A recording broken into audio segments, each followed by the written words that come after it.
Welcome to स्नेहास teaching. तो कैसे हैं आप सब? आई होप आप सब बहुत अच्छे हैं और अपना बहुत बहुत ध्यान रख रहे हैं। तो केवीएस इंटरव्यू अभी चल रही आने वाली है और उसके लिए बहुत सारे बच्चों को क्यूरियोसिटी है कि किस तरह से क्वेश्चन आएगा, क्या होगा, किस तरह की क्वेश्चन मुझसे पूछी जाएगी इंटरव्यू में। तो इन्हीं सवालों पे आज हम लोग इस वीडियो में डिस्कस करेंगे। ठीक है, तो चलिए इस वीडियो को स्टार्ट करते हैं।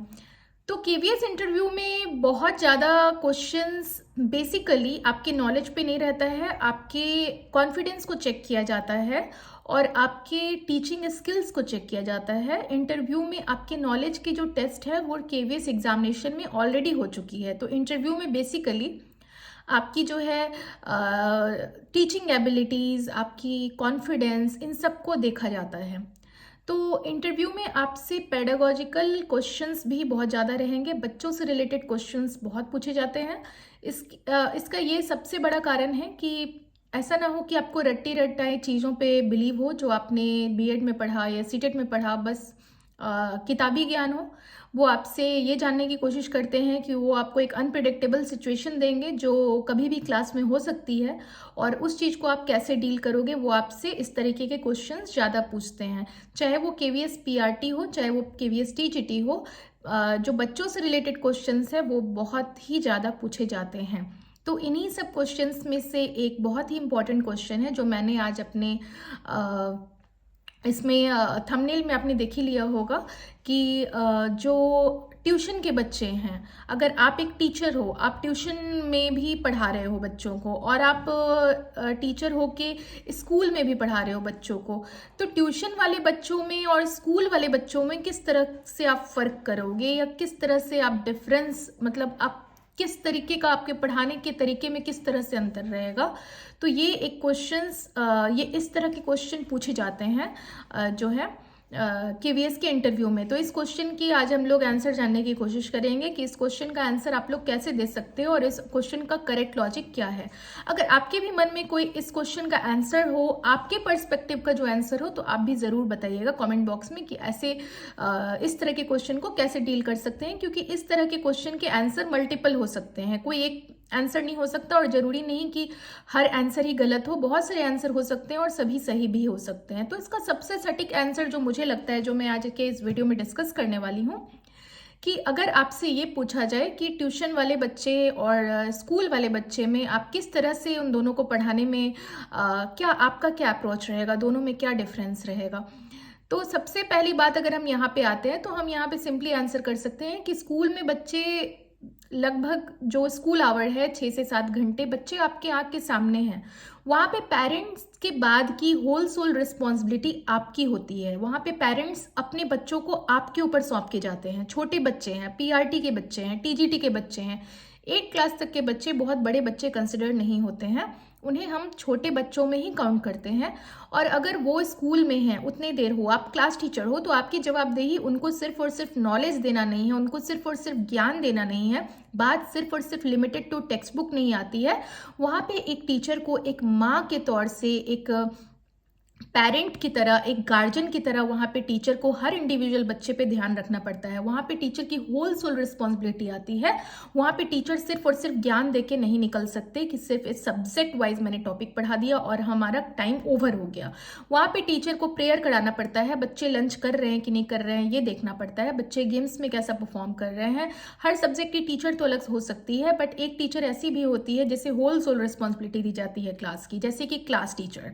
तो क्लास टीचर का रिस्पॉन्सिबिलिटी आपने जाना ही होगा। अगर आप टीचर हो, आप टीचिंग एग्जाम में बैठने वाले हो, तो आपको ये पता ही होगा कि क्लास टीचर का रिस्पॉन्सिबिलिटी सिर्फ इतना ही नहीं है कि अटेंडेंस लेना है बच्चों का, अटेंडेंस हो गया और फर्स्ट पीरियड जो उनकी सब्जेक्ट है वो पढ़ा दिया क्लास टीचर ने, निकल गए। आपको ये अच्छे से पता होगा कि जो क्लास टीचर होती है, जितने भी पीरियड में क्या हुआ, कौन टीचर आए, कौन से टीचर का क्या पीरियड हो रहा है और वो बच्चा ओवरऑल उस क्लास में क्या परफॉर्म कर रहा है, इन सब ड्यूटीज को क्लास टीचर को देखना होता है। कोई बच्चा हाइपर एक्टिव है, कोई बच्चा थोड़ा स्लो है, कोई बच्चा धीरे खाता है, कोई बच्चा ज़्यादा तेज खाता है, कोई बच्चा ज़्यादा तेज दौड़ता है, कोई बच्चा रिस्पॉन्ड नहीं करता है, इन सब चीज़ों को क्लास टीचर जो है एनालाइज करती है और रिपोर्ट कार्ड में जो है पेरेंट्स को या गार्जियन को ये सब का रिपोर्ट देती है। तो क्लास टीचर का काम है बच्चे के ओवरऑल स्किल्स को अपनी निगरानी में ऑब्जर्व करना, देखना, हर चीज़ को देखना। वो जितने भी पीरियड में जितने भी टीचर्स आते हैं सबसे रिव्यू लेती है कि आपके पीरियड में मेरे क्लास का बच्चा कैसा कर रहा है,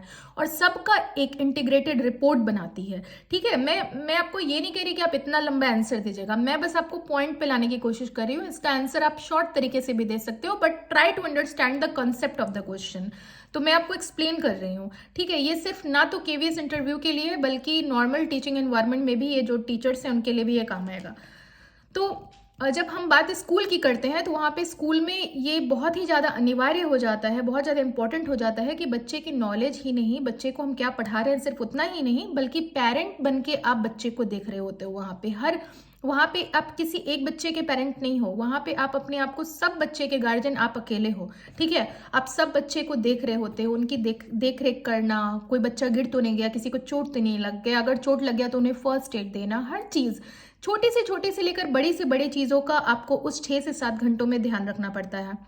लेकिन बात अगर ट्यूशन की करें तो ट्यूशन 1 घंटे का टाइम होता है, उसमें आपको बच्चे को ओवरऑल जो कॉन्सेप्ट है आपको उनको नॉलेज देना है। हाँ, वो अलग बात है कि अगर बच्चे छोटे हैं तो वहाँ भी ध्यान रखना पड़ता है, बट होल सोल ओवरऑल जो है जिस तरीके से आप स्कूल में करते हो, ट्यूशन में उतनी रिस्पॉन्सिबिलिटी नहीं होती है। ट्यूशन में तो आप बच्चे को बस पढ़ा रहे हो, उसकी बेस, उसकी एजुकेशनल बिल्टअप में आप वहाँ पे उनको हेल्प कर रहे हो, उनके पढ़ाई में उनको हेल्प कर रहे हो, जो वो पढ़ाई में किस तरह से बेस्ट परफॉर्म कर रहे हो उसमें हेल्प कर रहे हो। बट एक स्कूल में, क्लास में आप उनको पूरी तरह से ऑब्जर्व कर रहे हो कि बच्चे को हर एंगल से आप देख रहे हो, उनको हर सेकंड आप उनके साथ हो, हर मिनट आप उनके साथ हो उस 6 से 7 घंटे में।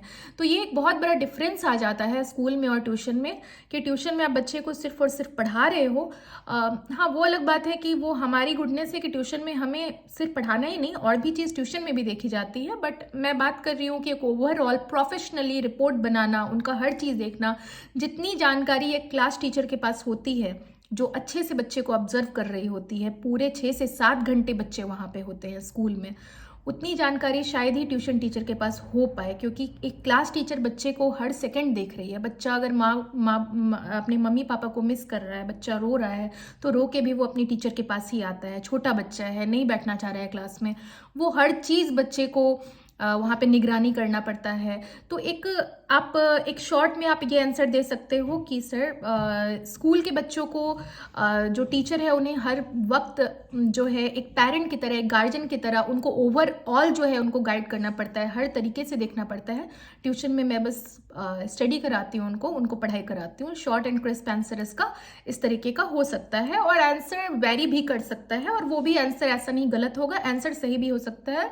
आप और भी जो गुड पॉइंट्स है आप उनको भी रख सकते हो। अगर आपके मन में कुछ ऐसा है जो आप उस चीज़ को, उस पॉइंट को कंसिडर करना चाहते हो, तो वो भी पॉइंट आप रख सकते हो, बट लॉजिकल होना चाहिए, इलॉजिकल इसका आंसर नहीं होना चाहिए। ऐसा नहीं होना चाहिए कि आप ये बोल दो कि ट्यूशन और स्कूल में ये फ़र्क होगा कि मैं ट्यूशन के बच्चों को तो बस 1 घंटे का रहता है, तो मुझे तो वहाँ पे बस 1 घंटे में कुछ भी पढ़ा दिया, बट स्कूल में तो ज़्यादा पढ़ाना पड़ता है। तो ये कोई लॉजिक नहीं बैठता है। ठीक है, आपको पढ़ाई से बियॉन्ड बात करनी पड़ेगी यहाँ पे। ठीक है, तो इस तरीके से आप इस तरह के क्वेश्चंस को डील कर सकते हो। हम लोग इस क्वेश्चन का आंसर आप सबके पास भी है, कुछ डिफरेंट है, कुछ वेरी है, तो आप लोग भी बताइए, क्योंकि हम सब एक शिक्षक हैं, हम सब एक टीचर हैं। एक टीचर होने के नाते हम हर एक टीचर का अपना खुद का पर्सपेक्टिव होना बहुत ज़रूरी है। रटा रटा आंसर ऐसा नहीं हो कि मैंने आपको कुछ बता दिया, आप वही जाके लिख के आ जाओ, बोल के आ जाओ। आपका खुद का क्या पर्सपेक्टिव है उसे भी ज़रूर आप कमेंट बॉक्स में बताइए। हर टीचर, क्योंकि जितने भी मेरे सब्सक्राइबर हैं, हर एक सब्सक्राइबर ऑलमोस्ट शिक्षक ही हैं। तो आप सब कमेंट बॉक्स में लिखिए कि अगर ऐसा सिचुएशन है कि आप ट्यूशन के बच्चों को पढ़ा रहे हो और स्कूल के बच्चों को भी पढ़ा रहे हो, तो आप उन दोनों में किस तरह से, क्या डिफरेंट अप्रोच होगा आपको दोनों जगह पढ़ाने का। तो आप लोग भी अपने अपने जो थॉट है उसको कमेंट बॉक्स में डालिए, और एक दूसरे के कमेंट को पढ़िए कि कौन क्या सोचता है इस बारे में, और क्या किस तरीके के कौन आंसर दे सकते हैं। तो ऐसे ही और क्वेश्चंस हैं, और ये क्वेश्चन पूछा गया है इंटरव्यू में। बहुत सारे कैंडिडेट्स को इस तरह की क्वेश्चन आती है, क्योंकि जब वो ये बताते हैं ना कि जैसे उनसे पूछा जाता है आप क्या करते हो, आप कभी पढ़ाए हो, तो वो जैसे ही बोलते हैं कि हाँ मैं ट्यूशन पढ़ाती हूँ, तो वो तुरंत सबसे पहला उनका क्वेश्चन होता है कि आप ट्यूशन पढ़ाते हो तो आप स्कूल के बच्चों में और ट्यूशन के बच्चों में क्या किस तरीके से आपका डिफरेंट अप्रोच रहता है। तो इस तरह के क्वेश्चंस आते रहते हैं, तो it is very make very sure कि आप इन क्वेश्चन को बहुत ही सेंसिटिविटी से आंसर दें, कुछ भी आंसर दे के ना आ जाए। एक आपका गलत आंसर आपके पूरे इंटरव्यू को इम्पैक्ट कर सकता है, तो be very sensitive what you are going to answer. तो आज के वीडियो में बस इतना ही। जरूर कमेंट कीजिए, सभी टीचर्स कमेंट कीजिए, क्योंकि सभी टीचर्स ही हो, आप सब कमेंट करो और एक दूसरे के कमेंट को पढ़ो, किस टीचर का क्या पर्सपेक्टिव है। ठीक है, हर एक का क्या पर्सपेक्टिव है। मुझे जो लगा, मैं भी एक टीचर हूँ, मैंने बताया कि अगर मैं होती तो मैं ऐसे आंसर करती। आप लोग को क्या लगता है, कमेंट कीजिए, एक दूसरे को कमेंट को पढ़िए और समझने की कोशिश कीजिए कि ऐसे सिचुएशन में क्या सबसे राइट आंसर रहेगा। ठीक है, तो आज के वीडियो में सिर्फ इतना ही। मिलती हूँ नेक्स्ट वीडियो में एक नए क्वेश्चन को लेके। इंटरव्यू अभी चल रहा है और हम लोग साथ साथ तैयारी कर रहे हैं, तो आई विल ट्राई कि कोई एक और वीडियो बनाऊं, उसमें कोई और ऐसा भी मैं इंटरव्यू पे वीडियो बनाती रहूंगी। केवीएस इंटरव्यू आने वाला है। आप सबको बेस्ट ऑफ लक। मिलती हूँ नेक्स्ट वीडियो में, तब तक के लिए गुड बाय।